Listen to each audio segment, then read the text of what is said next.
What's up, YouTube fam? Braxton Critcher back again for automotive repair news today. Make sure to like, subscribe, and comment on this video with your thoughts about what's happening in the automotive industry because today's topic is a big one, maybe the most hot button issue happening in the automotive repair industry. Because I was out talking in the community with some friends of mine yesterday, and they're not in the automotive industry, and right to repair came up. I didn't even bring it up. They just brought it up themselves, and we talked about right to repair. Big issue, not just in the automotive industry, around the country. That's why it's important that Lisa Fauché is with us from Auto Care to talk about right to repair. Lisa, thanks for being here. Oh, thanks for having me. I love to talk about right to repair. Yes. So this has been happening for quite a while, maybe a decade or so, but it's really starting to gain some traction and looks like it might actually happen soon. So give us the update. Absolutely. So, yes, as you mentioned, the automotive industry has been working on preserving consumers' right to access their data for about a decade. But in February of last year, HR 906, the Repair Act, was introduced in the House of Representatives with four co sponsors, two Republicans, two Democrats. And since that time, we've had enormous progress moving it through Congress. So I'd love to tell you and all the listeners about where we are. Well, take the floor. Go ahead. All right. So right now we've got 52 bipartisan co-sponsors on the bill. And as anyone who's paying attention to Washington, D.C. knows, getting bipartisan agreement on any issue is virtually impossible. So the fact that we have an even number of Republicans and Democrats supporting this issue really shows how critical it is to folks like your friends, people who want to be able to fix their cars. So there's really two different groups that this bill appeals to. The first is consumers. People have their cars now for an average of 10, 12, 13 years, and they need to be able to fix those cars. Consumer Reports shows that the vast majority of people want to take their car to their guy or gal down the street who they trust to do their car, fix their car in a quick, efficient, and cost-effective way. They don't want to take their cars to the dealerships. And so what the Repair Act does is it preserves you as a car owner, your right to access the repair and maintenance data you need to give to your local technician to keep your car running. So Yeah. it's number one, it's about consumer choice. And I think that's why it appeals so much to your friends and your neighbors and people you talk to in the community. Hmm. Secondly, for all your listeners, it is an existential issue for our industry. If we can't continue to gain access to this repair and maintenance data, our independent shops, our independent technicians, our retailers, our wholesalers, our jobbers are not going to have a job. We will not have the industry that we have today. We have to make sure that we can access this data and continue to make parts for and repair cars. And so that's why we are trying to get this bill through Congress. You feel like maybe the data has accelerated right to repair? Absolutely. I mean, what's happening is the cars are becoming so technologically proficient that the data that we used to access through the wireline OBD2 port is now being transmitted wirelessly over, networks like AT&T and Verizon from the car directly to the manufacturer's servers without giving us the aftermarket an access point to that data. So there are multiple articles in the New York Times recently and other national publications that have talked about the terabytes of data that the manufacturers are pulling off of these cars. And the manufacturers are then selling it. They're selling it to insurance companies. They're selling it to other third parties without giving the consumer any right to access that data themselves. Hmm. And so what the Repair Act says is, hey, we just want everybody to have a level playing field. We want the aftermarket to have access to the same data that the manufacturer has access to. Excuse me. And that they give their dealers. And then we got to go out and compete, right? As we've always done. We got to compete on service and customer relationships and coffee and waiting rooms and all the reasons people like to come to their independent shops. Not to mention the skill of the technicians and shop owners that are listening to your podcast. Mhm.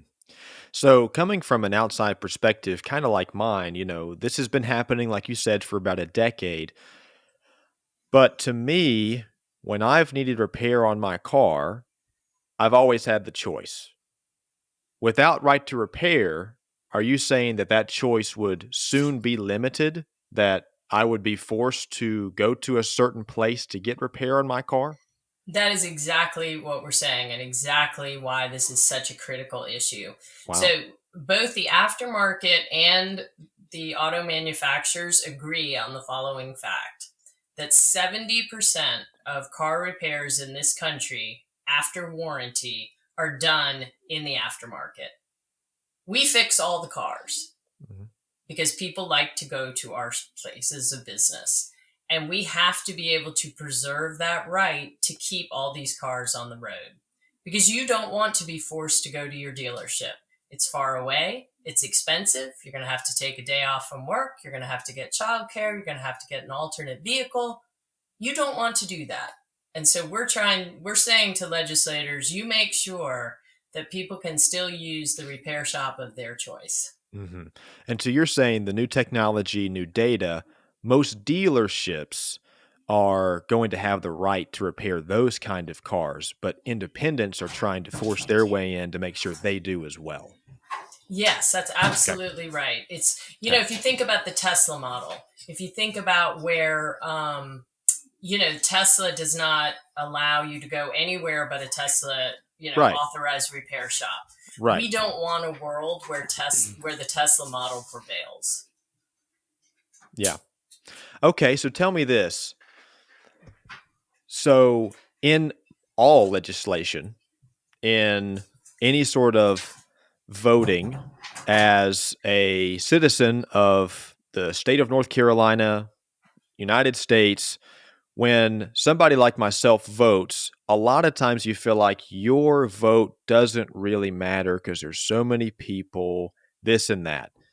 What does a automotive repair shop, a technician, what kind of role do they actually get to play in this happening in legislation right now for right to repair? Oh my gosh, I'm so glad you brought that up because the voices of everyone listening to this podcast are critical to getting this legislation passed.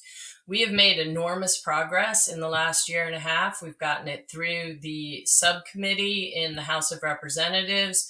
The next step is to get it voted out of the full committee and then take it to the floor for a vote by the entire House. And then we do the same process on the Senate side. But it is absolutely critical that your representative hear from you that this issue is critical to your shop, to your livelihood, to your employees, to your family. And we at the Auto Care Association, our job is to represent everyone listening to this podcast. And we are happy to help you make that contact, to send that letter, to have your representative come visit your shop in your district. They love to do that. They'll come, they'll visit, they'll meet your employees, they'll put the picture on their website, and you can explain to them why this is so important. But there are lots of ways for you to get involved, from, as I said, sending a letter to hosting a visit. If you want to come to Washington and meet with your representative, we will help you make that happen. Because I can't stress enough, just like you said, we cannot have the attitude that, well, I'm just one person, my voice doesn't count. In this issue, your voice counts, and we need you. Mhm. What is next if this bill gets passed, right to repair gets put into action? What's next? We will implement the bill, which means that the automakers will have to start making this data available. And given their opposition to any of this, my guess is that will take a little bit of time, but we'll have federal law on our side, which will be great. And then when we get this done, the next thing on my legislative agenda is workforce initiatives. If we have right to repair and we've preserved our access to the data, the next thing we need to do is make sure that we are continuing to take our industry into the future with skilled, trained, excited technicians. And so we need to leverage both state and federal government funding and programs to encourage people to come work in our industry. And so that's really what's next for us. Okay. Well, Lisa, thanks for joining us. Appreciate you being here. Oh, this was great. Thank you so much. And, anyone who wants to get involved, please reach out, and we would love to have your help getting this done. Remember, you can comment on this video if you're also listening on Apple Podcasts, Spotify, or another podcast platform. I want to hear your perspective too. I want to hear your thoughts, and I'm sure Lisa would like to hear those as well. So be sure to comment, subscribe to the YouTube channel, subscribe to this podcast on your favorite podcasting platform. You'll get notifications for new episodes, new content that'll be important for you and whatever you're doing in the automotive industry or not, just like this episode. And we do appreciate you for watching this video and listening to this podcast on automotive repair news today.